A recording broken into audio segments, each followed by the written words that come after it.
Hello bachcho, let's read this question. And this question says, assuming each salt to be 90% dissociated, which of the following will have the highest osmotic pressure? Option A decimolar Al2SO4 का whole thrice. Option B decimolar BaCl2. Option C decimolar Na2SO4.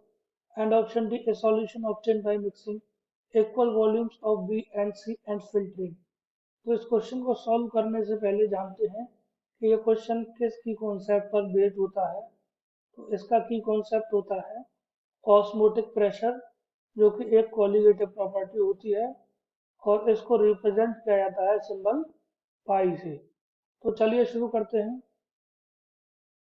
देखिए question में दे रखा है कि each salt जो है 90% dissociated है। अब उसमें से किस सॉल्यूशन का ऑस्मोटिक प्रेशर सबसे ज्यादा हुआ। तो देखिए ऑस्मोटिक प्रेशर जो होता है उसका एक्सप्रेशन होता है pi is equal to I C R T. इसमें आई होता है वॉन्ट ऑफ फैक्टर, सी होता है कंसंट्रेशन, आर होता है गैस कांस्टेंट और टी होता है टेम्परेचर। अब यहाँ पर क्या है, ना तो टेम्परेचर में कोई चेंज हो रहा और ना कंसंट्रेशन जो है वो सभी की सेम है। तो कंसंट्रेशन चेंज भी कांस्टेंट माना जाएगा और गैस कांस्टेंट ऑलवेज कांस्टेंट होता है, ये कांस्टेंट है। तो पाई जो है डायरेक्टली प्रोपोर्शनल है आई के। मीन्स जिसका वॉन्ट ऑफ फैक्टर ज्यादा हुआ उसका ऑस्मोटिक प्रेशर ज्यादा हुआ।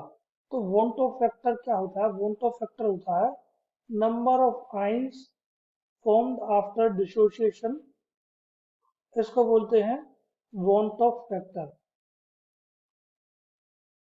Formed after dissociation. तो जिसका आई ज्यादा हुआ उसका ऑस्मोटिक प्रेशर ज्यादा हुआ। देखिए क्वेश्चन में दे रखा है कोई भी जो सॉल्ट है 90% डिसोशिएट हो रहा है, तो उसका कितना अमाउंट बचेगा? 90% डिसोशिएट हो रहा है तो 10% उसका रिमेनिंग अमाउंट बचेगा। अब ये 10% जो है, 10% मीन्स क्या? 1/10।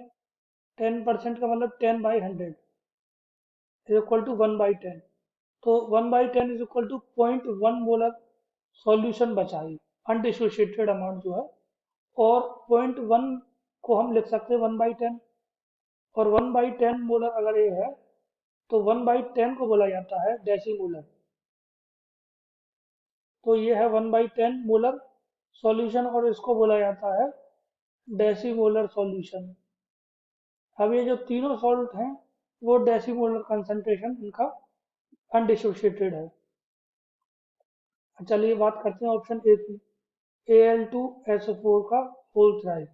हमको इन तीनों सॉल्ट के लिए निकालना है आई का वैल्यू। तो आई का वैल्यू कितना होगा? Number of dissociated ion after in product. So 2Al3 plus बनेंगे प्लस 3SO4 2 माइनस बनेंगे। तो नंबर ऑफ डिसोशिएटेड आयन कितना है? 5। इसीलिए आई का वैल्यू भी होगा 5। अब आते हैं ऑप्शन बी पर BaCl2। BaCl2 की बात करें तो ये डिसोशिएट होगा Ba2 पॉजिटिव में प्लस 2Cl माइनस में। तो नंबर ऑफ आइंस कितना हुआ? 3। सिमिलरली तो इसमें आई का वैल्यू हुआ 3। अब बात करते हैं ऑप्शन सी का। ऑप्शन सी है Na2SO4। ये डिसोशिएट करेगा 2Na पॉजिटिव में प्लस SO4 2 नेगेटिव में। तो इसके लिए भी नंबर ऑफ डिसोशिएटेड आयन है 3, आई का वैल्यू भी होगा 3।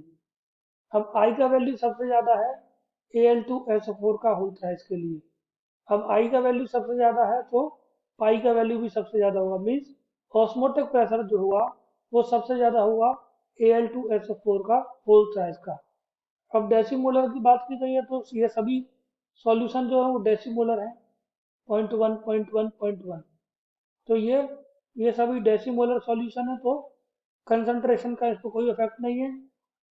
गैस कांस्टेंट और टेम्परेचर पहले से ही कांस्टेंट है, सिर्फ आई पे डिपेंड करा। जितना जिसका आई ज़्यादा है उतना ही ऑस्मोटिक प्रेशर ज़्यादा है। और वॉन्ट ऑफ फैक्टर आई जो है वो सबसे ज़्यादा है Al2SO4 का, Al2SO4 का होल थ्राइस का। इसीलिए जो ऑप्शन ए इज करेक्ट, और ऑप्शन ए जो है Al2SO4 का होल थ्राइस सबसे ज़्यादा ऑस्मोटिक प्रेशर शो करता है।